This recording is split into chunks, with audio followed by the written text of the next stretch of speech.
Bien, amados hermanos, Salmo 38, versículo 3 y 4, dice así la bendita palabra del Señor: nada hay sano en mi carne a causa de tu ira, ni hay paz en mis huesos a causa de mi pecado, porque mis iniquidades se han agravado sobre mi cabeza, como carga pesada se han agravado sobre mí. Esta es una expresión del salmista que, reconociendo su pecado, puede expresar con claridad, con sinceridad delante de Dios lo que él experimenta a causa de que ha pecado contra Dios. Un creyente expresando esto. Sin embargo, amados hermanos, no todas las personas tienen una respuesta al pecado como podemos ver aquí en el salmista. El no creyente tiene una respuesta al pecado cuando vienen consecuencias, que no puede ser confundido de nuestra parte. Una persona reacciona a malas consecuencias, pero eso no muestra un sincero arrepentimiento y una motivación real de su dolor. ¿Cuál es la fuente de su dolor? La fuente de su dolor es el perjuicio que le ha venido finalmente por su pecado. La fuente de nuestro dolor es que hemos entendido que hemos agraviado a nuestro Dios santo, a nuestro amoroso Padre con nuestro pecado. Nada hay sano en mi carne a causa de tu ira, ni hay paz en mis huesos a causa de mi pecado, porque mis iniquidades se han agravado sobre mi cabeza, como carga pesada se han agravado sobre mí. Hay una imagen que yo no me he podido borrar de la cabeza y muy probablemente algunos de ustedes también la hayan podido ver. Y es una imagen en un programa investigativo en la televisión colombiana sobre un niño que fue a visitar a su padre. Su mamá vivía en Bogotá y fue a visitar a su padre en otro lugar, y cuando el papá lo mandó solo, creo que en un bus, y al parecer el niño se perdió.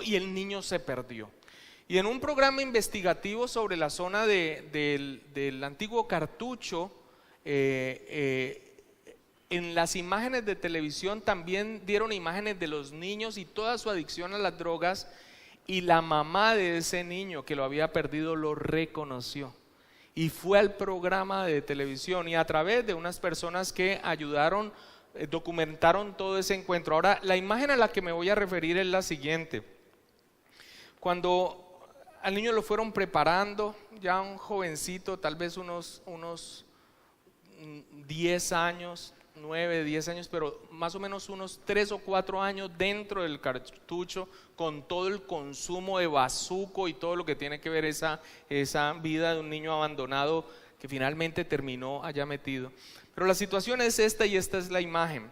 Cuando hacen la presentación o nuevamente traen a la mamá para que el niño lo vea, hay este contraste. El niño ve a la mamá y la alegría es impresionante, se le ilumina el rostro. Obviamente la mamá ya lo había estado viendo, se abrazan, y en un momento el niño la separa y empieza a decir que no, y se va. ¿Por qué? Porque tiene la gran alegría de ver a su madre, tiene la gran alegría de eso que fue un tremendo dolor para él, pero verla representa también que la vida que está viviendo muy probablemente va a tener que dejarla. Toda su adicción, toda la esclavitud, todo ese amarre del pecado se ve cuando él se separa de su madre y hace que no. Tiene ese contraste entre saber que es su madre, recordar lo que él ha vivido, pero lo que lo está jalando detrás, la adicción y la esclavitud y el pecado. Ahora, amados hermanos, quise traer esta imagen porque tristemente muchos de nosotros como cristianos, como creyentes, estamos alegrados, estamos gozosos por la misericordia de nuestro Dios, la gracia, su perdón, la redención, el pago de nuestros pecados en la cruz del Calvario. Pero en mayor o menor medida, cuando nosotros pensamos también en una vida pecaminosa y en una situación de pecado, muchas veces en el interior, en el fondo de nuestro ser, hay algo que no quiere dejarlo. Uno sabe que ha sido redimido, que ha sido perdonado. Uno sabe la salvación tan grande que está y uno sabe qué es el pecado por la Escritura para uno, pero muchos aún tienen una situación en donde no quieren desligarse de ese pecado, desligarse de ese pecado.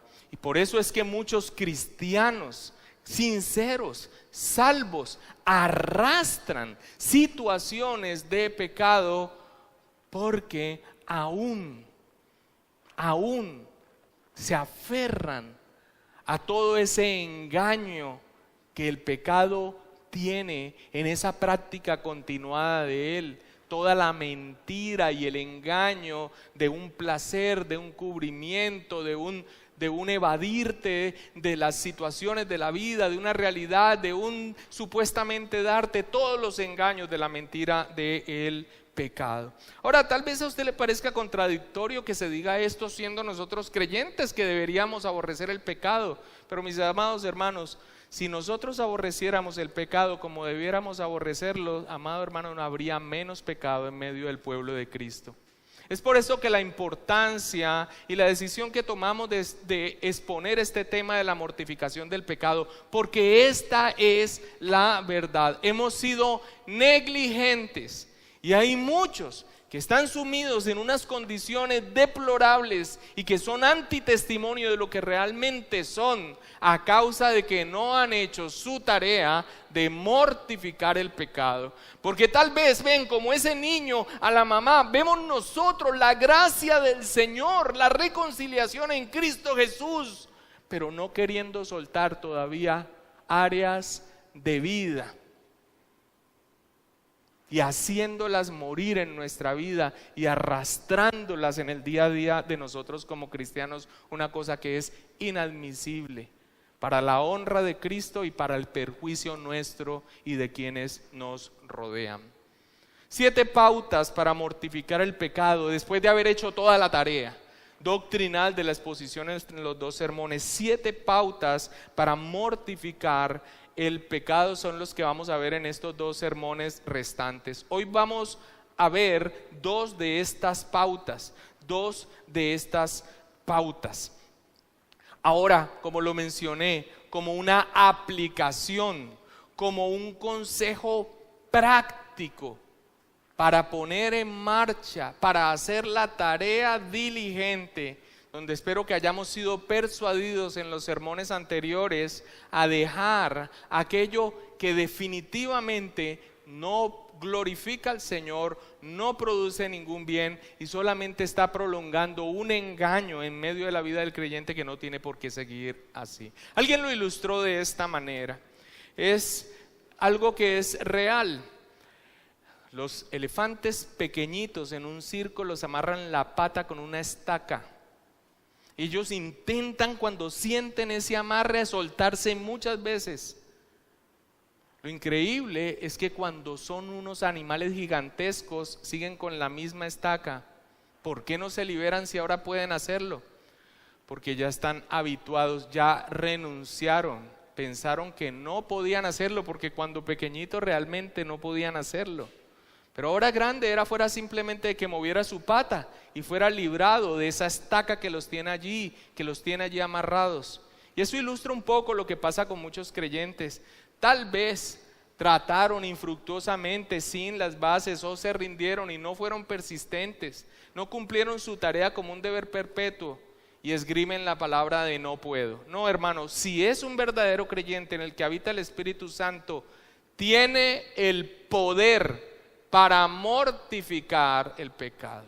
Aquí hay personas que son creyentes, verdaderos, pero pueden ser ese gran elefante que simplemente se ha rendido con respecto a un pecado que puede ser muy oculto, pero que, como el salmista aquí lo expresa, no produce gozo en su vida y está frente a los ojos de aquel que todo lo ve. Así que vamos a entrar entonces con estas pautas de aplicación, y antes de iniciar a dar las 2 primeras, quisiera recordar este principio general sobre la mortificación del pecado. Es un principio doble que extraemos de los 2 sermones anteriores y es el siguiente: Solo los creyentes pueden hacerlo y todo creyente debe hacerlo. Mortificar el pecado, hacer morir el pecado en nuestra vida. Solo los creyentes pueden hacerlo y todo creyente debe hacerlo. Y esto es importante resaltarlo y entenderlo, porque cuando hablamos de la mortificación del pecado, no le estamos hablando al no creyente sobre cómo ser salvo. Cuando nosotros tratamos el tema de la mortificación del pecado, nosotros no le estamos hablando al no creyente de cómo ser salvo. No es mortificando el pecado que alguien va a ser salvo. No puede mortificarlo y no es el camino de salvación. Solo la fe en el Señor Jesucristo, la plena confianza en la obra del Señor Jesucristo es lo que resulta en nuestra justificación. Así que es importante este aspecto y resaltarlo y entenderlo. Solo los creyentes pueden hacerlo y todo creyente debe hacerlo, para que esto no termine siendo entonces un sermón moralista que te diga que tú debes vivir bien para entonces ser cristiano. No, es el deber del creyente porque ahora está capacitado para hacerlo. De hecho, y en cierto grado, la mortificación del pecado es la que testifica que una persona realmente ha sido redimida. Yo no estoy explicando este tema de personas que siguen arrastrando situaciones de pecado, incluso pecados permanentes que se han vuelto casi que fortalezas en su vida como una cuestión común y aceptable. No, no puede ser. Esa es la excepción a la norma y el patrón que debe presentarse en el cristiano. Una vida de crecimiento en santidad, pero pasa causa del pecado y la negligencia del creyente. Así que aquí no estamos dando un sermón moralista para que usted sea bueno y entonces puedan decir de usted que es cristiano. No, aquí estamos hablando a cristianos que pueden hacerlo por la presencia del Espíritu Santo, los medios que Dios ha dado a su iglesia para este propósito, y que deben hacerlo como un deber perpetuo. Esto no es algo natural. Mortificar el pecado no es algo que brote de cualquier persona que se proponga hacerlo. Es por medio del Espíritu Santo de Dios, como lo vimos en el sermón pasado. Vayamos a Romanos capítulo 8, versículo 9. Romanos capítulo 8, versículo 9. Pablo, hablando a los creyentes en Roma, les escribe así, Romanos 8, 9. Dice: mas vosotros no vivís, ¿cómo? No vivís según la carne. O sea, ustedes no viven guiados por como les dicta su naturaleza pecaminosa, bajo los parámetros por los que vive todo el mundo, una naturaleza caída, sino según el Espíritu.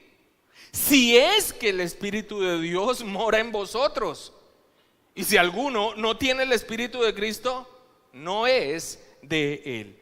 Así que la mortificación del pecado no es algo natural que brote de todo hombre. Es algo en que solo el creyente puede hacerlo, y como puede hacerlo porque está capacitado, es la voluntad de Dios y su deber que lo haga, que mortifique el pecado. Así que solo los creyentes pueden hacerlo, todo creyente debe hacerlo. Es el principio sobre el que nos soportamos para no confundir este mensaje con un sermón moralista. Dicho esto, entonces, ahora sí, la pregunta es ¿cómo? Ok, ¿cómo? 7 pautas vamos a ver, y no pretendo ser exhaustivo, pero son 7 pautas clave para ya llevar a la práctica la mortificación del pecado. La primera todos la conocemos, especialmente si somos parte de esta iglesia, pero es necesario que la mencionemos. La primera pauta, hoy vamos a dar 2: trabajar diligentemente en el fortalecimiento de nuestra fe. Trabajar diligentemente en el fortalecimiento de nuestra fe.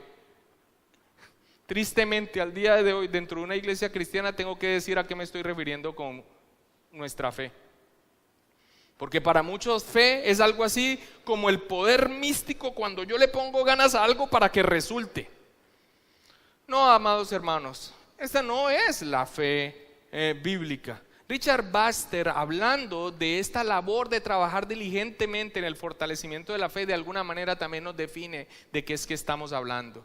Dice así Richard Baxter: la debilidad de nuestra fe en la verdad de las Escrituras y el remanente de nuestra incredulidad es la causa principal de nuestra desobediencia que nos lleva al pecado.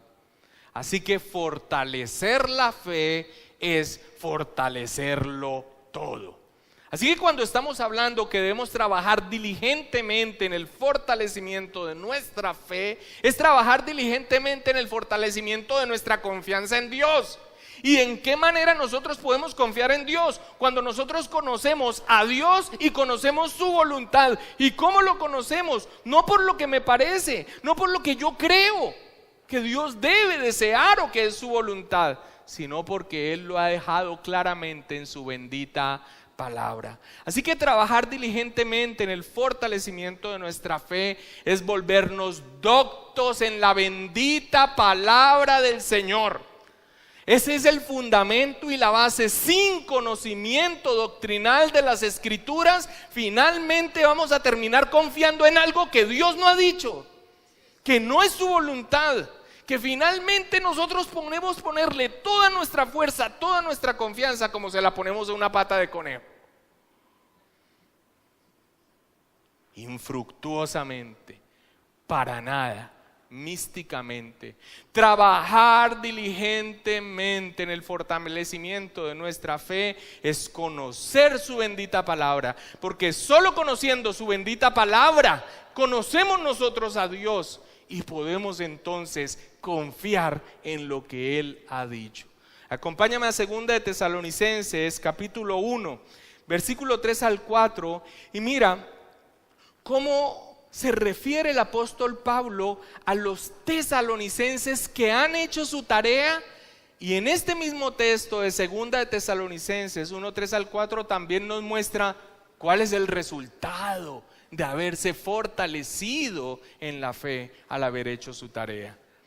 Mira lo que dice 2 de Tesalonicenses 1, 3 al 4. Debemos siempre dar gracias a Dios por vosotros, hermanos, como es digno, por cuanto vuestra fe va creciendo y el amor de todos y cada uno de vosotros abunda para con los demás, tanto que nosotros mismos nos gloriamos de vosotros en las iglesias de Dios, por vuestra paciencia y fe en todas vuestras persecuciones y tribulaciones que soportáis. Aquí nosotros vemos entonces cómo el apóstol Pablo da gracias a Dios, exaltando a estos hermanos tesalonicenses que han hecho la tarea diligente de fortalecerse en su fe. Vuestra fe va creciendo, de tal manera que incluso esa fe, ese creer en el evangelio, en la palabra del Señor y afirmarse en confianza por lo que ella dice, tiene un resultado que el apóstol Pablo dice inclusive con las otras iglesias: nosotros nos gloriamos en ustedes porque en sus persecuciones ustedes han mostrado su paciencia y su plena confianza en Dios. Hermanos, ¿cómo mortifico el pecado?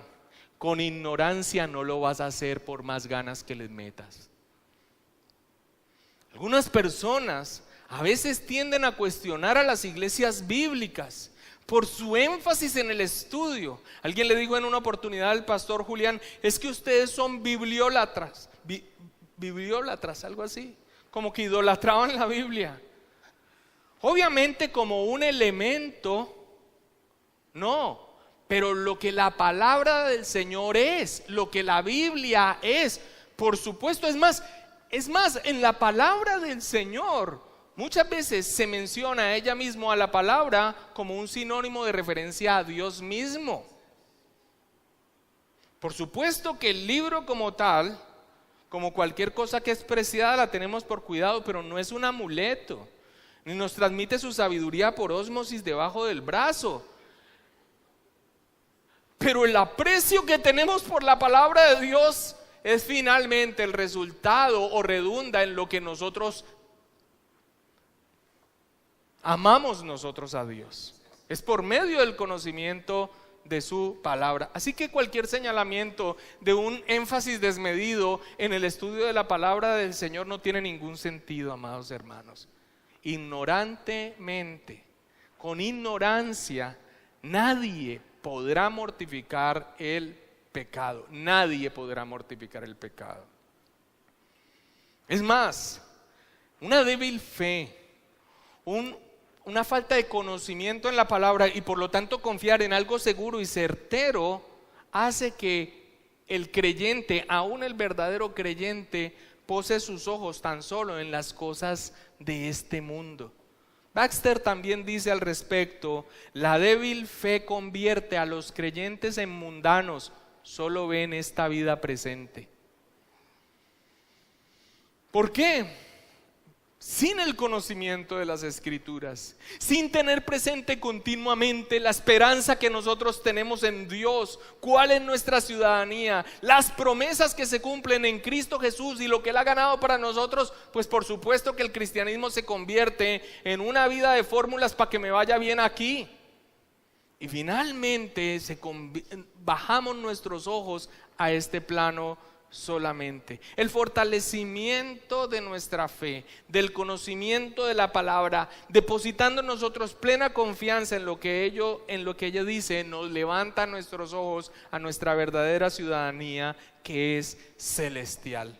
Es por esto que el apóstol Pablo, haciendo una crítica a aquellos que ponían dudas, por ejemplo, a la resurrección de los muertos, les decía: finalmente, si eso es así, de nada sirve todo lo que hemos hecho. Comamos y bebamos, que mañana moriremos. En un sentido de no restringirse, porque igual vamos a morir.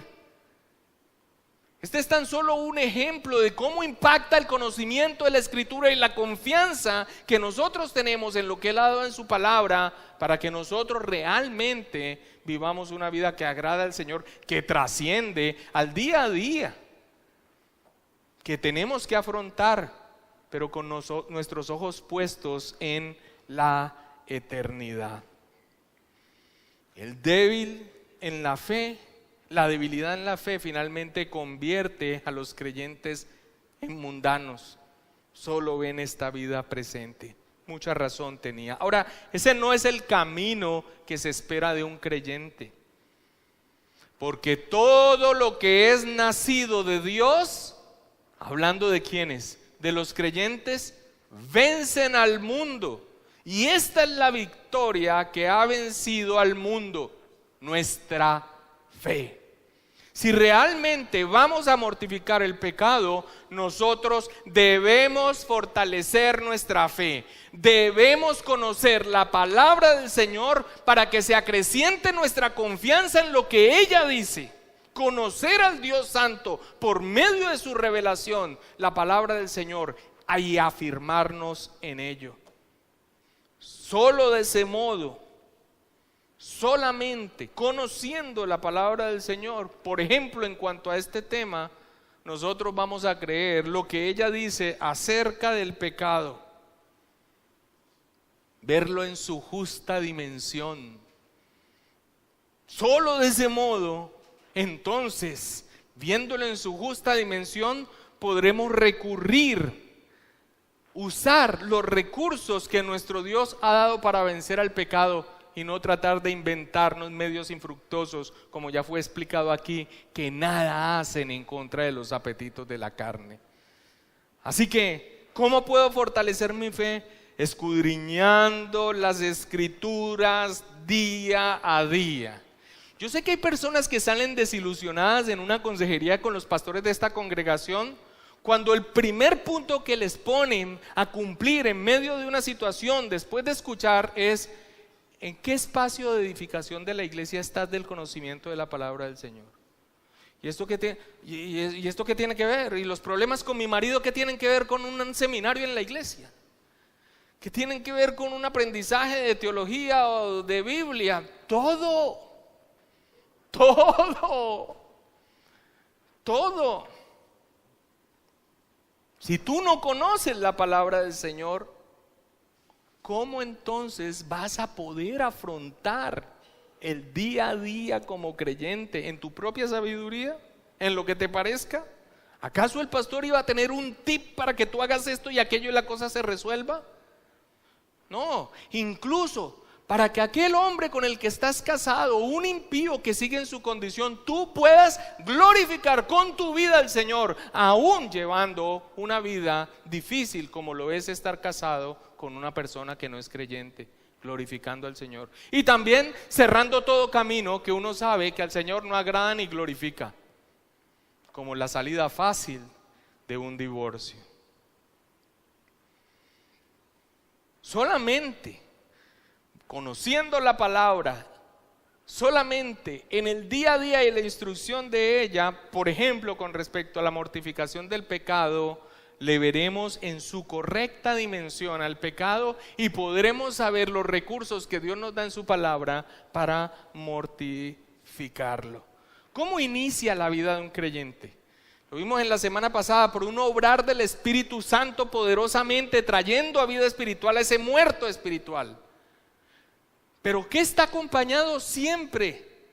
Nunca falta la predicación de la palabra. ¿Cómo inicia la vida de un creyente? Así que la fe es por el oír y el oír por la palabra de Dios. Así que aún el inicio de una vida cristiana está por el escuchar la palabra de Dios. Y el resto de su vida sigue creciendo en ese conocimiento. ¿Cómo entonces pongo en práctica este punto? Ejercita tu fe sobre la base del conocimiento en obediencia a la palabra. Por supuesto que es común que creyentes se guíen más a menudo por la información que le dicen sus sentidos que por la información que proviene de Dios. Esa es una inclinación pecaminosa que tenemos. Y hermanos, por lo general, la fe y lo que nos dictan nuestros sentidos caídos, por lo general discrepan entre sí. Por eso el apóstol Pablo hace énfasis en que nosotros andamos por fe y no por vista. ¿Y cómo ejercitamos nuestra fe? Una vez que nosotros tengamos el conocimiento de la palabra del Señor, practícala, hazlo y déjale el resultado a Dios. Porque todo está siempre aquí. Yo sé qué hacer, yo sé qué quiere Dios, yo sé qué quiere Dios, yo sé lo que dice su palabra, yo sé que lo que finalmente voy a terminar haciendo, Dios lo desaprueba, pero me parece lo mejor. ¿Cómo se llama eso? Desconfianza. Alguien dijo que si nosotros rastreáramos nuestro pecado hasta sus raíces, hay incredulidad en nosotros. Pensamos que la Biblia es para algunas cosas, pero no para la administración de mi negocio, ni para cómo yo trato a mi esposa o a mis empleados o cuando voy manejando. Así que el fundamento, el conocimiento de la Escritura, pero la práctica de ello es ponerlo por obra. Ante la toma de las decisiones, ¿qué dice la palabra de Dios? ¿Qué dice la palabra de Dios? Hazlo y déjale los resultados a Dios.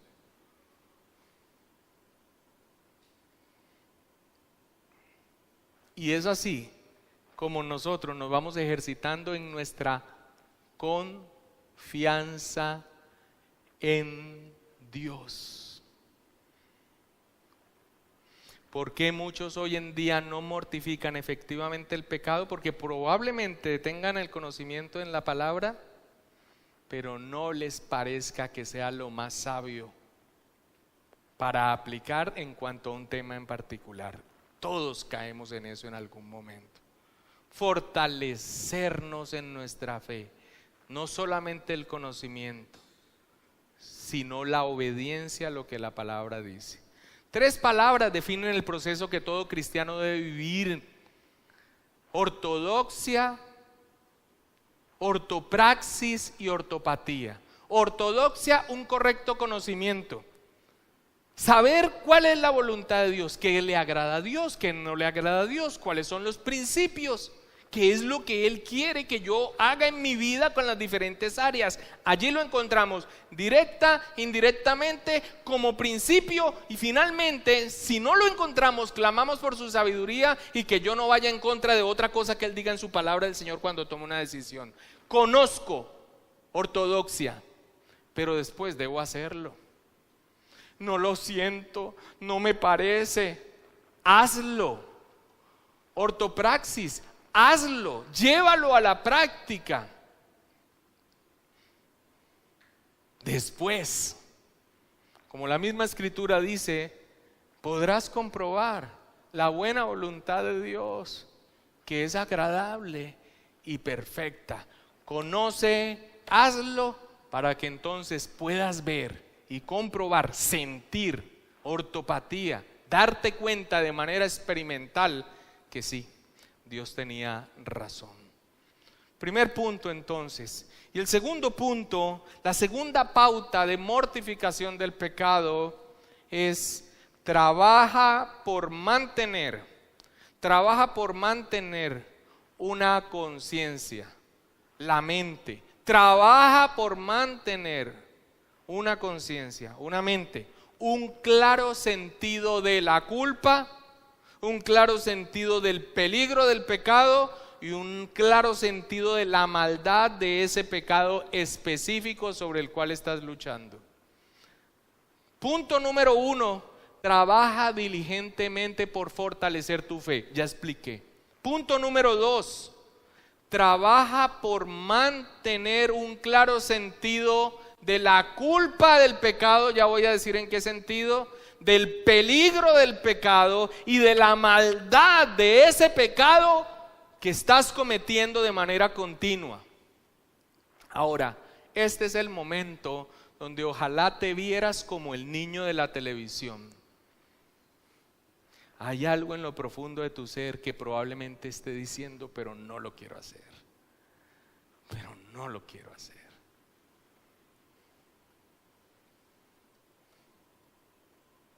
No somos tan cándidos como para pensar. Nosotros vemos lo que dice la palabra del Señor del creyente. Brota ese deseo de hacer su voluntad, pero esto es una lucha.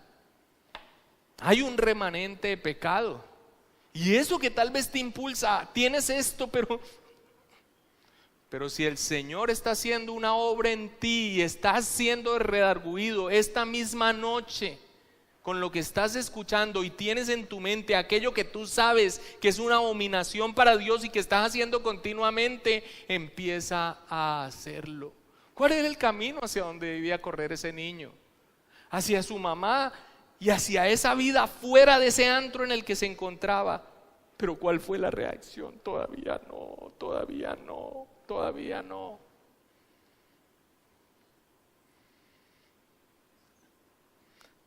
Sobre la base de la primera aplicación que debemos dar, debemos ejercitarnos en mantener un claro sentido de la culpa, del pecado, del peligro del pecado y la maldad de ese pecado específico. Estamos hablando entonces de una actividad de la mente, de la conciencia, del uso santificado de nuestro intelecto. Pablo, ante su defensa ante Félix, dice: por esto procuro tener siempre una conciencia sin ofensa ante Dios y ante los hombres. Y Pablo, hablando de los falsos maestros, decía de ellos teniendo cauterizada la conciencia. Estamos trabajando en la conciencia nuestra, en el claro sentido acerca del pecado, procurando tener una conciencia sin ofensa delante de Dios y los hombres, o adormeciendo nuestra conciencia cauterizada, quemada, no produce nada. Eso no se puede decir de un creyente, pero tal vez torpemente es la inclinación que estamos teniendo. Quien no acostumbra a pensar sobre su pecado Quien no acostumbra a pensar sobre su pecado, sobre el estado de su vida espiritual, no tendrá una conciencia sensible. Pero nosotros debemos esforzarnos en pensar sobre nuestro pecado. Tener una conciencia sensible con respecto a lo que estamos haciendo delante de Dios.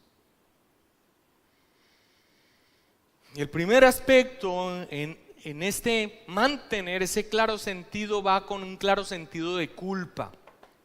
Porque una de las formas como trabaja el pecado es disminuyendo el sentido de culpa. Por supuesto que la culpa de la herencia del pecado ya fue pagada en la cruz del Calvario. No hay condenación para el creyente. Sin embargo, el creyente que peca y no siente el peso de la culpa por haber ofendido a un Dios santo, con las consecuencias para sí y para la comunidad, está muy mal. El pecado disminuye astutamente el sentido de la culpa. El asunto no es tan grave. Mucha gente hace lo mismo. Esto no perjudica a nadie más. Hay hermanos que tienen asuntos peores que el mío. John Owen decía: el pecado oscurece el entendimiento de las personas para que no lo vean en su justa dimensión. David se llenó un año completo, el rey David, un año completo llenando su mente de argumentos para restarle fealdad al pecado. Hasta que llegó Natán. Alguien dijo: debemos convertir nuestras conciencias en un Natán. Tú eres aquel hombre. Así le dijo Natán al rey David. ¿Cómo responderemos nosotros? He pecado contra Dios. ¿O no fui yo? ¿No es tan grave? ¿Es común? ¿Esto no afecta a nadie? Trata de ver el pecado correctamente. Ahora veámoslo desde la posición de gracia en la que nosotros nos encontramos ahora. Lo triste es en el sentido de nuestra posición de gracia, que no es condenatorio. Lo triste, algunos desde supuestamente una posición de gracia, es que ven el pecado minimizándolo. Pero no es eso a lo que me refiero. ¿Qué pues diremos? ¿Perseveraremos en el pecado para que la gracia abunde? En ninguna manera, porque los que hemos muerto al pecado, ¿cómo viviremos aún en él?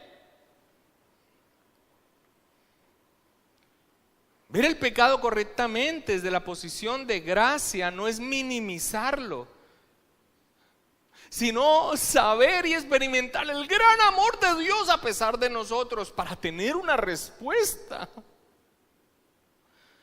John Owen le dice al creyente, no al impío, no al no creyente, al creyente: trae tu pecado al evangelio no para buscar alivio, sino para tener más convicción de culpa. Mira a aquel a quien has traspasado y dile a tu alma: ¿qué es lo que estoy haciendo? ¿Es esta la manera como respondo al Padre por su gran amor, al Hijo por su sangre y al Espíritu Santo por su obra en mí? Y vas a ver cómo tu sentido de culpa comenzará a brotar de dentro de ti. Hagamos de nuestra conciencia un Natán. Hagamos de nuestra conciencia un buen predicador, no carismático. Las palabras de los sabios son como aguijones y como clavos hincados son las de los maestros de las congregaciones dadas por un pastor. Estórbate a ti mismo, predícate a ti mismo, denúnciate a ti mismo, acósate a ti mismo, que pese la culpa por aquello que has hecho delante de Dios, desde una posición de la bendición de Dios, de su gracia y su misericordia. Pero hostígate con respecto al pecado. No adormezcas tu conciencia, que tu conciencia esté allí, sensible y de ella brote el peso de la verdadera dimensión del pecado. Los psicólogos modernos tratan por todos los medios de restarle al hombre su sentido de culpa. No, papito, no es usted. En la sociedad fue un trauma cuando estaba niño. Es una situación que te impactó cuando estabas bebé. Y ya en últimas, cuando ve el asunto, es un problema mental.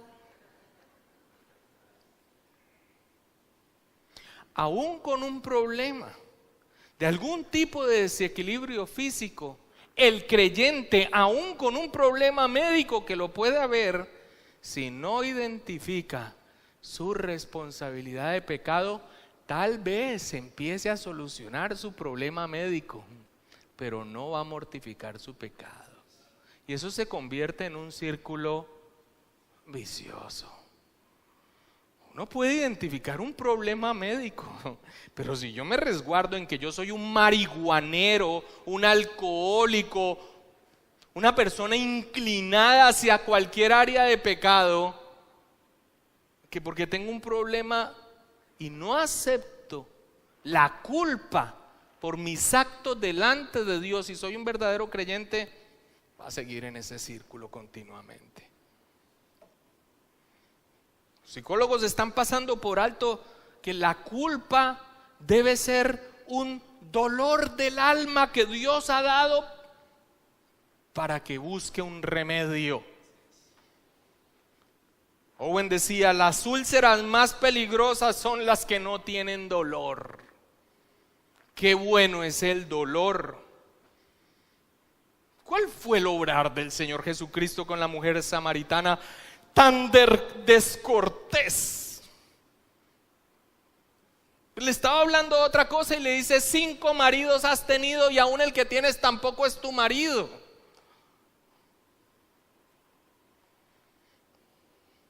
No, hermanos, fue amoroso, encendió un sentido de la culpa para que creciera en ella la necesidad de un Salvador.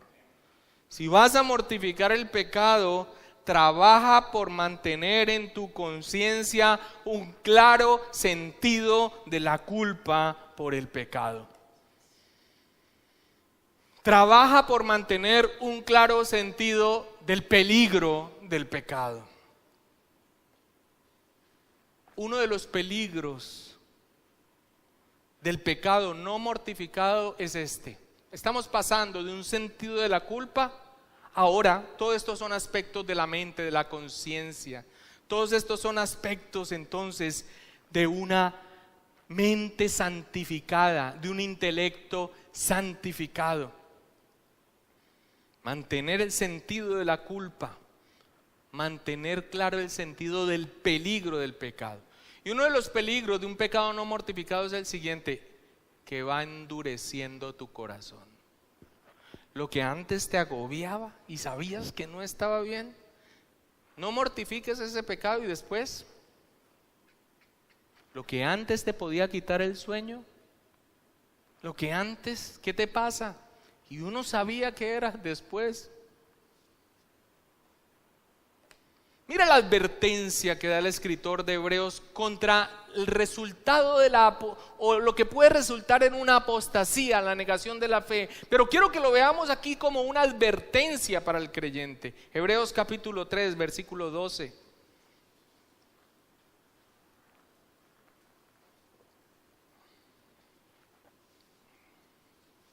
Dice: mirad, hermanos, que no haya en ninguno de vosotros corazón malo de incredulidad para apartarse del Dios vivo. Antes exhortaos los unos a los otros cada día, entre tanto que se dice hoy, para que ninguno de vosotros se endurezca por el engaño del pecado. Y note cómo comienza esta exhortación. Mirad, hermanos, estén alertas, porque el pecado usa toda una serie de tretas, de piñuelas a través de las cuales hace que nosotros descuidemos el sentido del peligro y nuestro corazón se va endureciendo. Todo pecado no mortificado endurece el corazón en cierto grado. ¿Y cuál es la advertencia que se hace aquí en Hebreos? ¿Hacia dónde se dirige ese endurecimiento paulatino? Dios no lo quiera, a una dureza total. De modo que te apartes de Dios. Mirad, hermanos, que no haya en ninguno de vosotros corazón malo de incredulidad para apartarse del Dios vivo. No, es que no es lo que quiero, pero así obra el pecado. Ese es el peligro del pecado, endurecer el corazón. El pecado no nos dice hacia dónde nos quiere llevar. Alguien lo describió como que al principio es modesto, no nos pide mucho, pero su meta es llevarte a lo peor. ¿Y qué va a hacer en una situación de pecado venir yo un domingo? Al principio tu pecado pide hoy descansar, hoy hasta más tardecito.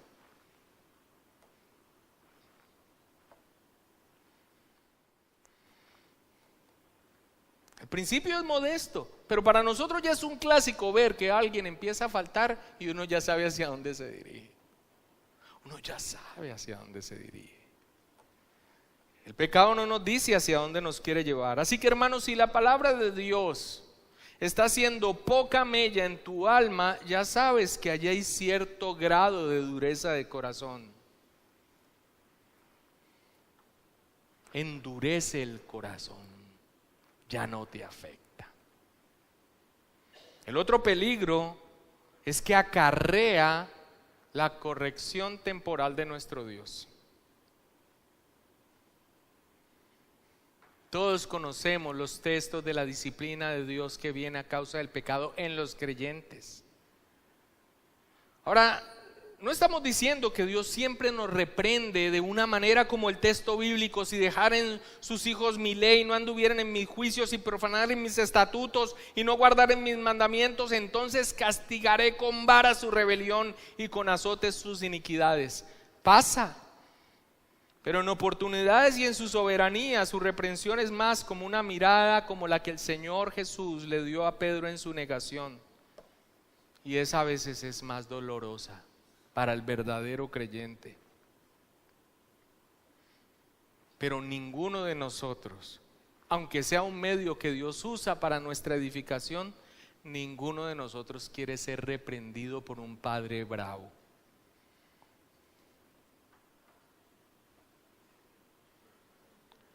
¿Cuántos hemos tenido que vivir que se destapa la vergüenza de nuestro pecado frente a una comunidad?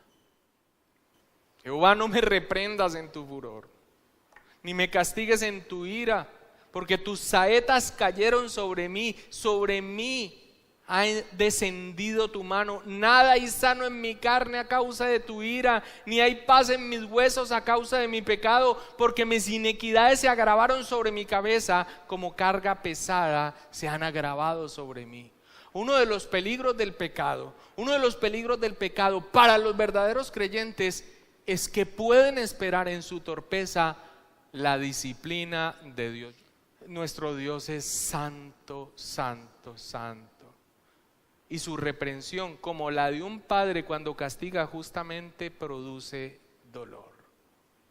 Si tú no temes a estas cosas, escribió Owen, entonces yo temo de ti, que estás endurecido.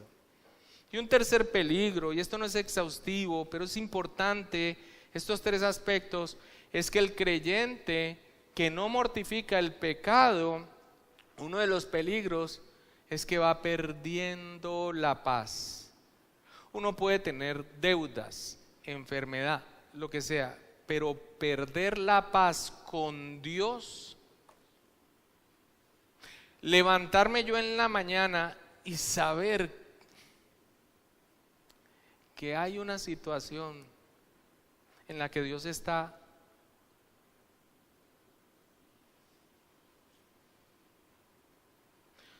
su determinación de amarnos, su gracia y nuestro destino eterno está asegurado por la obra de Cristo. Pero si realmente está asegurado por la obra de Cristo, el amor de Dios está sobre ti, y la manifestación de su amor también está en la disciplina. Levantarte un día sabiendo que estás haciendo algo en contra del Dios Santo, que no se tranza con el pecado y que va a obrar en tu vida, es algo que nadie quiere vivir. Yo puedo estar sin empleo, yo puedo tener una enfermedad, pero saberme reconciliado con Dios y en paz con Él por la gracia en Cristo Jesús, y porque estoy procurando vivir una vida que le glorifique en respuesta en amor a Él, eso me trae toda la paz del mundo. Aquí lo decimos una y otra vez: una cosa es llorar por el dolor de las circunstancias de este mundo caído, y otra cosa es llorar por el pecado. Eso no se lo deseo a ningún creyente. ¿Qué gozo puede haber en la vida de un creyente que no percibe el rostro de aprobación de su Padre? Dice Oseas 5:15, hablando Dios: andaré y volveré a mi lugar hasta que reconozcan su pecado y busquen mi rostro. Y luego añade: en su angustia me buscarán. ¿Por qué llegar hasta allá? Un creyente no cae de la gracia de Dios, pero sí recibe el enojo de su Padre. Si vas a mortificar el pecado, llena tu conciencia del peligro que el pecado acarrea en la vida del creyente. Y el tercer aspecto, y con este terminamos, de el segundo aplicación, que es mantener en nuestra conciencia un claro sentido de la culpa, un claro sentido de el peligro del pecado, y el tercero es un claro sentido de la pecaminosidad del pecado, la maldad del pecado, un claro sentido de qué es el pecado en su verdadera dimensión. No contristéis al Espíritu Santo de Dios, con el cual fuisteis sellados para el día de la redención, dice Efesios 4:30. Imagínense esto: contristar, entristecer a la persona divina que ha venido a ser nuestro consolador. Eso es maldad. Ahora, por supuesto, yendo un poco más allá en la expresión teológica, pues Dios es dichoso. Esto no tiene una afectación sobre el ser de Dios, y no encontramos a Dios entrando en depresión a causa de nuestro pecado. Esta es una expresión para que nosotros entendamos algo que Él no aprueba y que le produce un tremendo dolor, y eso en palabras que podamos entender nosotros. Pero en última, lo que nos debe llevar es que esto es algo que nosotros no podemos hacer con nuestro santo Dios cuando ha manifestado su gran bondad sobre nosotros. La maldad del pecado, la pecaminosidad del pecado. Por el pecado, Cristo murió en la cruz del Calvario. El pecado expone a vituperio una vez más al Salvador de nuestra alma, dice Hebreos 6:6. Es como pisotear la sangre de Cristo. El pecado nos aleja de Dios, que es la fuente de todo bien. El pecado es horrendo. El pecado es abominable.